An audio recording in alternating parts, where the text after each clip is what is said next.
The letter. The letter. Sulat na. Dear DJ Chichay, itago niyo na lamang po ako sa pangalang Stella. Gusto ko lang po sanang manghingi ng advice at sana po ay mabigyan po ninyo ako ng advice. May asawa na po ako at may 2 anak. Ang ugali po kasi ng asawa ko, kung konting salita mo lang ay nagagalit na po siya. At minsan, lagi kaming nag-aaway dahil sa pera. Siguro po natural yon. Yung mga panahon na gusto mo ng lambing, lalo na yung birthday at anniversary po namin, ay hindi man lang niya naalala. Tapos pag binabanggit ko sa kanya, ang sagot niya lang, nasa trabaho lang daw. Oo, yung isip niya nakakasama po ng loob, diba?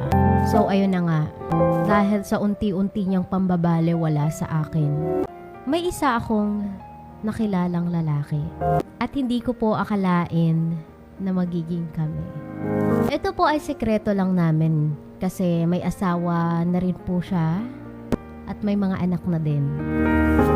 6 months na po ang aking relasyon, napamahal na po ako sa kanya. Yung feeling na parang wala na akong nararamdaman sa asawa ko na pagmamahal. Hindi ko po alam kung tama po ba yung ginagawa ko na ipagpatuloy ko yung relasyon ko sa isang lalaki na alam kong niloloko ko yung asawa ko. At sabi naman po ng karelasyon ko, handa daw po siyang panagutan ako kung sakaling malaman ng asawa ko yung ginagawa ko. Kaso po DJ, hindi ko rin may iwan-iwan yung pamilya ko dahil sa mga anak ko. Yan lang po sana at sana po ay matulungan ninyo ako. Nagmamahal, Stella. Una sa lahat, naiintindihan ko na hirap yung pinagdadaanan mo.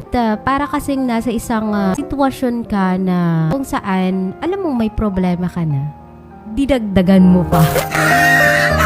Mahirap magdesisyon lalo na kapag may mga pamilya na at may mga anak na maaaring maapektuhan sa sitwasyon kung nasaan ka man ngayon. How challenging it can be in a relationship where you feel unappreciated or unloved. Hindi mo kasi nararamdaman yung pagmamahal na gusto mong maramdaman sa asawa mo. Especially when you're longing for affection and attention. At alam mong may asawa ka. It's natural na masaktan ka kung hindi mo nararamdaman yung gusto mong maramdaman doon sa asawa mo. So, we sometimes look for comfort elsewhere. Kaso nga lang, kailangan nating i-consider yung mga consequences of continuing an affair. Ang pagkakaroon kasi ng relasyon sa ibang tao habang ikaw ay may asawa ay napaka-komplikado. Lalo na kung yung boyfriend mo ay may asawa rin. At may mga anak rin. Kung ano yung nararamdaman mo ngayon, yun din ang nararamdaman ng asawa ng boyfriend mo.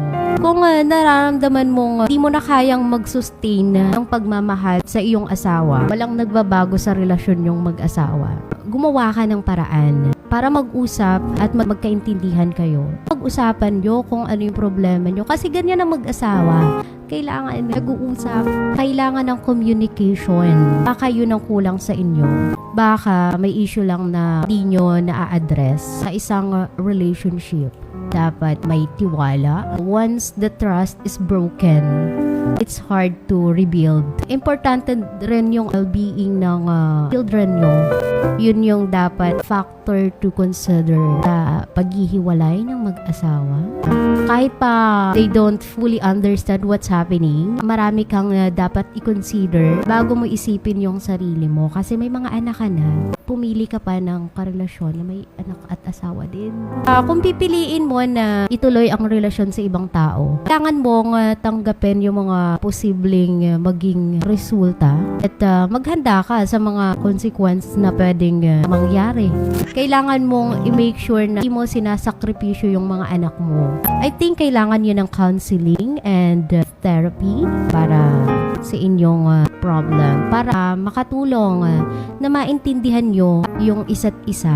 You need to make a decision based on what will bring you peace and what is best for your family in the long term. Hindi lang porke masaya ka ngayon dyan sa karelasyon mo, doon ka napapabor. So para kay Stella, sa ganitong sitwasyon, hindi madaling magdesisyon, pero ang pinakamahalaga ay yung maging tapat ka sa iyong sarili at sa mga taong nasa paligid mo, lalo na sa iyong pamilya, lalo na sa iyong asawa. Yun yung unang step na makakatulong at kung kailangan mo ng tulong, mas makabubuting humingi ng tulong mula sa counselor or therapist para sa inyong mag-asawa.